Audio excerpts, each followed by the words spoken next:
Hi friends, welcome back to my channel. ఈరోజు crispy and tasty cauliflower onion పకోడీని ఎలా చేసుకోవాలో చూపించబోతున్నాను.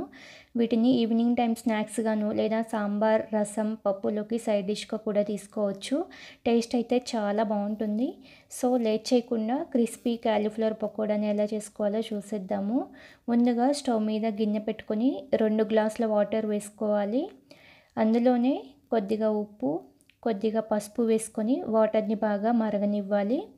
వాటర్ బాగా మరిగిన తర్వాత కాలీఫ్లవర్ ముక్కలను వేసుకోవాలి.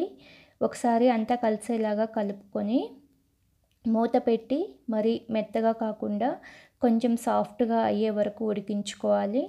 ముక్క కొంచెం సాఫ్ట్గా అయిన తర్వాత స్టవ్ ఆఫ్ చేసుకొని వాటర్ని జాలిగరిటె సాయంతో వంపేసుకొని సపరేట్ చేసుకొని పక్కన పెట్టుకోవాలి.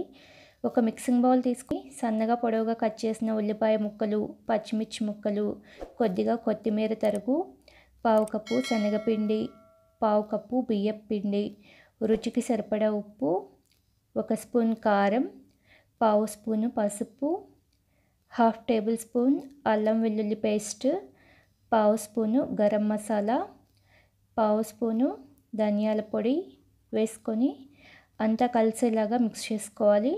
ఇలా కలుపుకోవడం వల్ల ఆనియన్స్ వేటికవి సపరేట్ అవుతాయి. ముందుగా ఉడికించుకున్న కాలీఫ్లవర్ ముక్కలు కూడా వేసుకొని ముక్కలకి ఇవన్నీ బాగా పట్టించాలి. ఇలా కలుపుకున్న తర్వాత కొద్దిగా వాటర్ వేసుకుంటూ మరి గట్టిగా కాకుండా పల్చుగా కాకుండా పకోడీ వేసుకోవడానికి వీలుగా ఉండేటట్లుగా కలుపుకోవాలి. చూడండి, ఈ కన్సిస్టెన్సీలో ఉండాలి. ఒకవేళ పిండి పల్చగా అనిపిస్తే కొద్దిగా శనగపిండి వేసుకొని కలుపుకోవచ్చు. ఇలా కలుపుకొని పక్కన పెట్టుకొని స్టవ్ ఆన్ చేసి డీప్ ఫ్రైకి సరిపడా ఆయిల్ పెట్టుకోవాలి. ఆయిల్ బాగా వేడైన తర్వాత కాలీఫ్లవర్ ముక్కలను స్లోగా ఆయిల్లోకి పకోడీలా వేసుకోవాలి.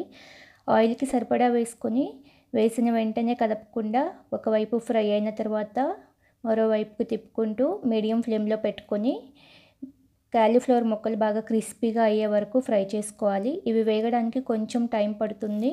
మీడియం ఫ్లేమ్లో 2 వైపులా మంచి గోల్డెన్ బ్రౌన్ కలర్ వచ్చే వరకు ఫ్రై చేసుకొని ఆయిల్ నుంచి తీసుకొని టిష్యూ ఉన్న ప్లేట్లో పెట్టుకోవాలి. ఎక్స్ట్రా ఆయిల్ ఉంటే పీల్చుకుంటుంది. అలానే మిగిలిన ముక్కలు కూడా ఆయిల్కి సరిపడా వేసుకొని ఫ్రై చేసుకొని తీసేసుకోవాలి. అంతేనండి, crispy and tasty cauliflower pakodi ready. ఇవి పైన క్రిస్పీగా లోపల సాఫ్ట్గా చాలా టేస్టీగా ఉంటాయి. కాలీఫ్లవర్ తినని వాళ్ళకి ఇలా పకోడీలా చేసి పెడితే చాలా ఇష్టంగా తింటారు.